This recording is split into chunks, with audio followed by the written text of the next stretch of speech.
Hello, my name's McWilliam. I've been with Earthworm Foundation for 15 years. And in this 25th year of Earthworm Foundation, I'd love to tell you a story that's close to my heart. The story starts many years ago, in fact, back in 2000 and 2001, where I had an opportunity out of nowhere to travel to a very remote part of Indonesia, in East Kalimantan. At the time, I was finishing up my studies at the Australian National University as a forester. However, trying to get to this place in Indonesia was an absolute nightmare. Firstly, when we tried to leave Australia at the time, it's bushfire season, and there's significant bushfires at the time when our planes are supposed to take off from respective cities. At the time, my colleagues that were departing from other cities in Australia couldn't actually depart. And I learnt this when I got to Singapore to transit towards Indonesia, when I didn't have any accommodation. They had the accommodation vouchers, and they had all the details of where I was supposed to go in Singapore to stay the night before transiting to Balikpapan in East Kalimantan. So I luckily fell into some fortunate situation where I met a person on the plane, and she offered to house me for the night in her place in Singapore. In the morning, I went back to the airport in Singapore, and fortunately, as I boarded the plane to go to Balikpapan, very nervous at this point because I'm going there all by myself and not with the colleagues that I was supposed to be going with that knew all the details about the trip. Fortunately, I found them at the departure gate, and we all regrouped, and we were on this journey together again. We got to Balikpapan, and from Balikpapan, we had to take a bus ride up to a place called Samarinda, which is one of the major, at the time, logging towns in Indonesia, particularly in East Kalimantan. So you arrive at this place, there's timber moving around in the rivers, on trucks, etc. So you kind of, as a forester, felt really at home. But it was also a very large city, and very loud, and really in your face kind of place. But my colleagues and I, we met up with the Tropical Forest Trust liaison person, a gentleman called Ben Jarvis, who at the time was living in Samarinda. The next day, we then got onto an aeroplane, and you might imagine that the aeroplanes back at this time, back in 2000, are safe, but in Indonesia, it's a little bit of a different place than what I was used to in Australia, and the aeroplane was a little bit more rickety than I would imagine on getting on one. Getting onto the aeroplane and starting to take off, suddenly the back of the plane kind of opens up. It's not fully open, but sort of where the storage compartments are. And I look back, and it's just full of live chickens chirping away. And just the sound of chirping of these chickens, as frightened as I was as this plane took off, kind of overwhelmed the sound of the engines. It was that loud. We kept moving along. The flight is quite bumpy, but it's okay. And through the flight, looking up through the plane, you can see the pilots sort of maneuvering the plane through the clouds. And the smell of tobacco starts to come through the airways. I'm like, well, who smokes cigarettes on aeroplanes these days? And there's the pilot with his leg kind of hoisted up on the steering wheel, as it were, in an aeroplane, smoking away on a cigarette. And it's kind of sent another little shiver through the body of where are we going and what is this all about? Eventually, after about an hour's flight from Samarinda, we flew into a place called Brau, further north in East Kalimantan. We landed, it was okay, and I was very happy to get off that aeroplane, I can tell you. Stepping then into a vehicle as a group and starting to make our journey across to a forest area that's called PT Daisy. At the time, I didn't really know how far the car drive was. So I was asking the local people, okay, how long is this going to take? And they tell us about the journey. Oh, it's only just 3-4 hours down the road. Oh, okay, that sounds pretty good. No worries. Let's stuff into these four-wheel drives, and away we went. But as the trip went on, we passed the 2-hour mark. We're getting into the 3-hour mark. And there's communications going on in the truck in Bahasa Indonesian that kind of trying to work out what's happening, what is there an issue here? And they said, oh yes, there's been very heavy rainfall on the route to PT Daisy, and we're going to have to take some diversions because there's been landslides. Oh, okay, that doesn't sound so bad. But ultimately the trip keeps going and we end up crossing significant flooded rivers, water's coming through the vehicle moving down rivers and trying to stay on the road and keep moving forward. And it just kept going on, vehicles getting bogged and everyone getting out and digging the vehicle out, pushing the vehicle out, towing the vehicles out, any means possible to try and get the vehicle there. But ultimately we get through all of this chaos and we end up in PT Daisy, but it is pitch black. I don't know where we are, I can't hear anything. All I can see is a dimly lit building and a mosque next to that that says that's where you're going to stay tonight, unload your bags and go over there. I think this is one of the rare times in my entire life where I start to feel a little bit homesick. I'm like, I don't know where I am, and a little bit nervous, very vulnerable. And so I go to bed and try to gather my thoughts and tomorrow's a new day. Let's see what tomorrow brings. And in fact, the morning comes. I'm up early, I love to get up early, and I'm outside having a look. And as I leave the building to where the cars were parked the previous night, I'm greeted with this amazing view. I couldn't believe it. I was tripping over myself, where you've got forest all the way to the edge of where the buildings were. And then off to the right, there's this beautiful bay that's leading into the forest camp of where we're staying at PT Daisy. And the bay is filled with this beautiful turquoise water and these village huts perched over the top of the water all the way down this bay. And this became a significant part of the trip that we did to PT Daisy, where we would spend as many hours as possible snorkeling in these areas, because it's in a tropical area and there's quite beautiful fish and coral reefs to be seen. And essentially what we were sent there to do with PT Daisy was to help that forest concession and the managers of that forest concession to improve their forest management practices to move increasingly towards being FSC certified, so the Forest Stewardship Council certification, which was a big part of the Tropical Forest Trust work with forests across Indonesia, natural forest areas across Indonesia, and further afield across Southeast Asia.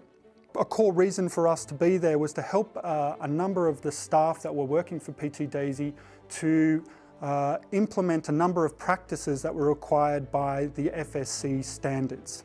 So one of these was establishing what's called permanent sample plots, or PSPs. And these permanent sample plots enable the forest managers to understand how the forest responds to different disturbances. So if we log more in this patch versus logging less in this patch, or using different techniques of logging. And then you monitor in a permanent basis the response of that forest, so that then you can implement better practices in the wider forested area. Before we got there, PT Daisy didn't have these permanent sample plots, and so that was a core mission of what we were set out to do, along with building the capacity of those PT Daisy forest managers on how to set up and maintain the measurement of these permanent sample plots. On the first day, we take the vehicles out to where we're going to establish these permanent sample plots, and along that vehicle journey, I was already greeted by what was about to come for a number of months that we stayed there. Firstly, we were accompanied almost every day by an armed guard, and sitting in the back of a four-wheel drive and bumping along forestry roads with someone holding an AK-47 that kind of jumps around in front of your face is not the greatest thing to be greeted by.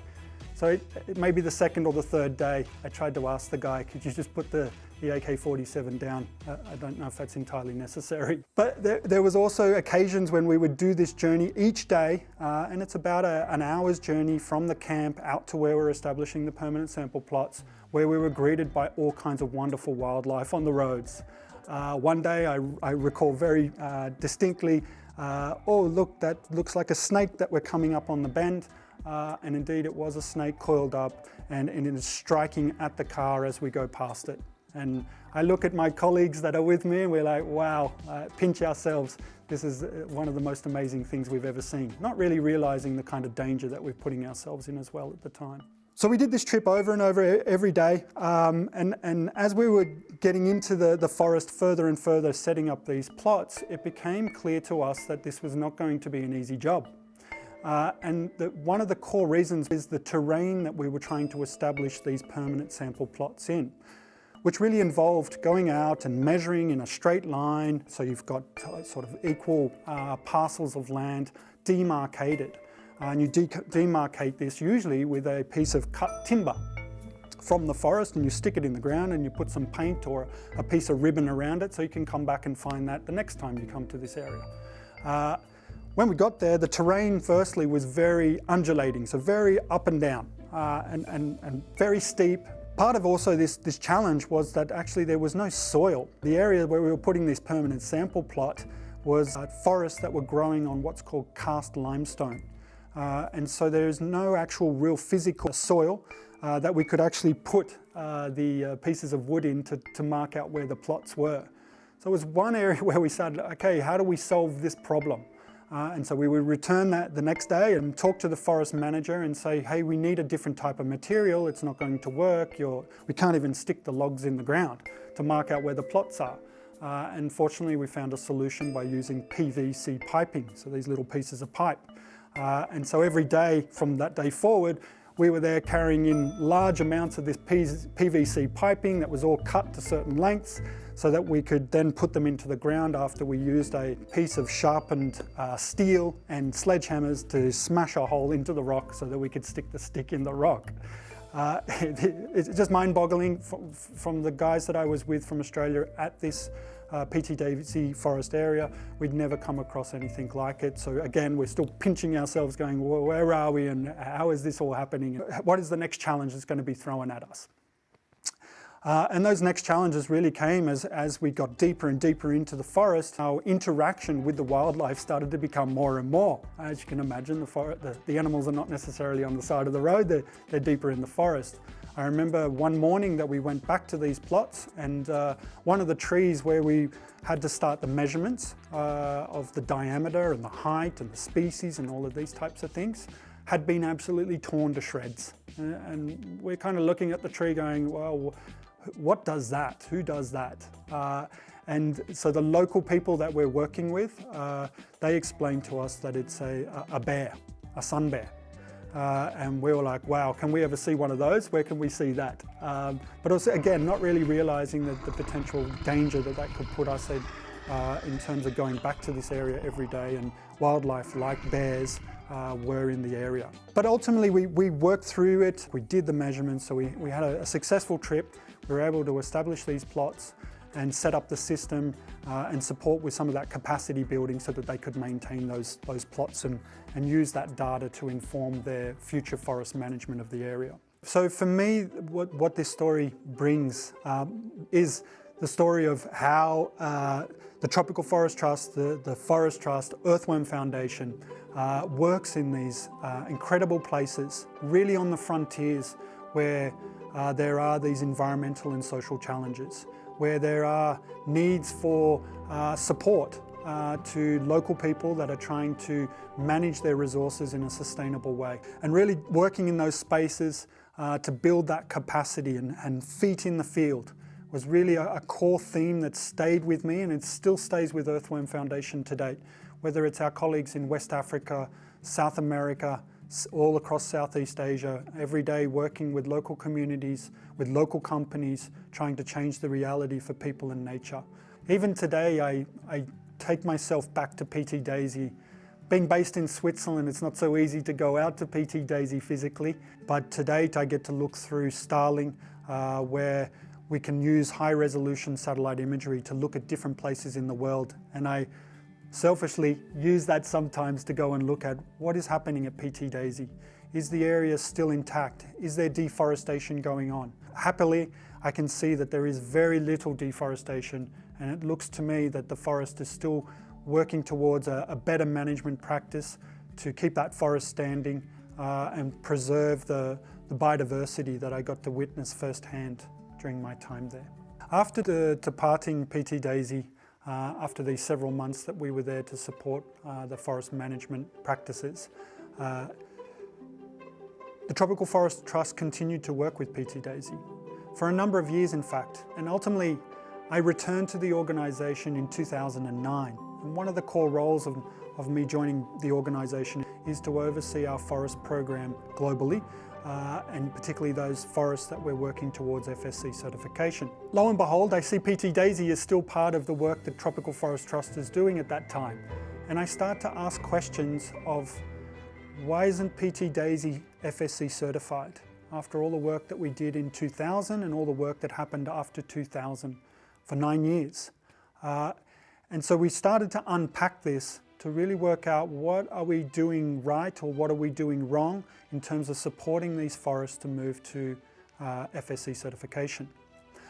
Some of the learnings in that unpacking of the situation with PT Daisy, like many other forests, was that the funding that we were able to obtain and to support that forest to build capacity and improve their forest management practices was declining. At the time, tropical forest timber in supply chains was declining as well. A lot of substitutes and alternatives were coming into the marketplace, and consumers were more attracted to plastic type furniture rather than the solid tropical timber furniture. And so that really impacted the way we could finance the work that we were doing with these forests. There was also an issue with PT Daisy and forests like PT Daisy being very remote and being able to efficiently get this timber into global supply chains. There was a high cost associated with that. And then there was also an issue with how much of this forest could be extracted in a sustainable way. There was always this tension between the forest needing to extract more, to make more money, to fund more machinery, more road building and so forth, versus the tension to be sustainable. And that tension, Earthworm Foundation today still finds itself in the middle of, trying to always find a pathway through the need for us to grow more raw materials, to extract more from the land or from the oceans, versus what we actually need to do to make sure that it's sustainable for the future. And this is a place that PT Daisy was really clear for me that tension existed. And I can also see that tension to date in many of the work and projects that I'm involved with Earthworm Foundation.